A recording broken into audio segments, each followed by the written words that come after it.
নমস্কার, শুরু করছি আজকের আলোচনা। শ্রী মায়ের প্রার্থনার চতুর্থ সূত্রটি হচ্ছে, এই জন্যই তো তোমার আশা। তোমার এই কারণে আশাটুকুই আর্ত জিজ্ঞাসু জ্ঞানী সকল জীবেরই আশা ভরসা। তোমার আশা ক্ষণেকে বিদ্যুৎ চমকানো নয়, চিরকালের সূর্যোদয়।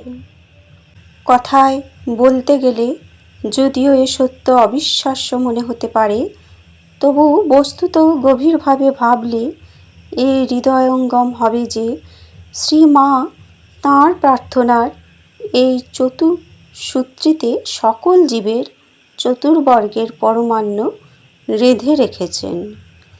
ঈশ্বরের মাতৃভাবের এমন প্রজ্ঞা প্রসন্ন সর্বার্থ সাধক কার্যকরী প্রকাশ শুধু এই কলিযুগেই বিকশিত হয়েছে, অন্য যুগে হয়েছিল কিনা জানি নে। রামকৃষ্ণ সংঘে ঠাকুরের আবির্ভাবকে কায়েমি রূপে প্রতিষ্ঠা করেই শ্রী মায়ের জীবনে হল ভগবানের মাতৃভাবের অভাবনীয় বিকাশ। প্রসঙ্গক্রমে অবশ্য বলা প্রয়োজন যে এতে তাঁর দুটি বীর সন্তানের অবদান বিশেষ উল্লেখযোগ্য, নরেন আর শশী। নরেনের কাঁধে হাড়ে চেপে যত্রতত্র যাবার সাধ ঠাকুরের ছিল, যতটুকু পরখ করার যুগোপযোগী বৈজ্ঞানিক প্রয়োজন ছিল ততটুকু করে নিয়ে কাঁধ পেতে দিতে নরেন কিছু সময় নিলেও অবশেষে সবখানি জীবনভূমিতে শুধু রামকৃষ্ণ চাষই করলেন। আর শশীর ছিল একনিষ্ঠ ভক্তি, ঠাকুরকে পরখ করে তাঁকে জানতে বুঝতে হয়নি, ঠাকুরের কৃপায় দেখেই জেনেছিলেন যে এতে পূর্ণম এব অবশিষ্যতে। কাজেই এর কমতি কিছুই নেই। এর অস্থিও হচ্ছে কালজয়ী কালাতীত অস্থি। তাই তাঁকে সংহাসনে বসিয়ে সিংহাসনে প্রতিষ্ঠা করলেন তাঁর প্রেম পূজা লোক সংগ্রহার্থ। এ দুজন মহাপূজারীর যুগ্ম পূজন ধারা আপাত ভিন্ন মার্গে বিস্তার লাভ করে থাকলেও উভয়েরই চরিতার্থতার আশিস উৎস হচ্ছেন শ্রীমা।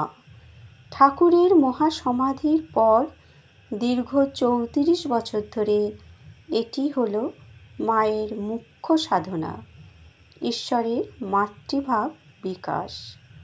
শ্রীমাকে এ সাধনায় ব্রতী রাখতে শ্রী শ্রী ঠাকুরকেও বহুবার ওঘর থেকে এ ঘরে এসে বহু পীড়াপিড়ি করতে হয়েছে প্রথম দিকটায়।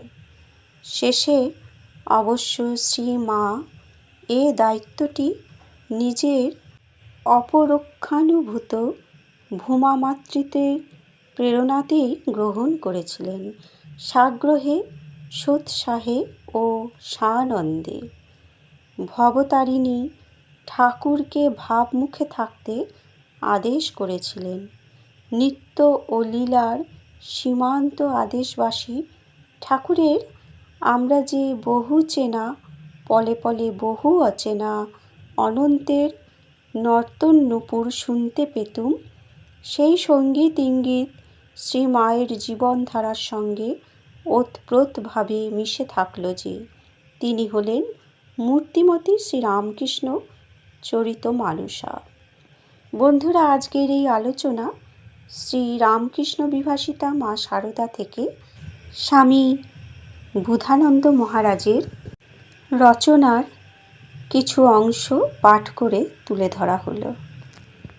ঠাকুর, মা এবং স্বামীজির চরণে এবং মহারাজের চরণে শতকোটি প্রণাম জানিয়ে এবং সকল শ্রোতা বন্ধুদের অনেক অনেক শুভেচ্ছা জানিয়ে আলোচনা শেষ করলাম।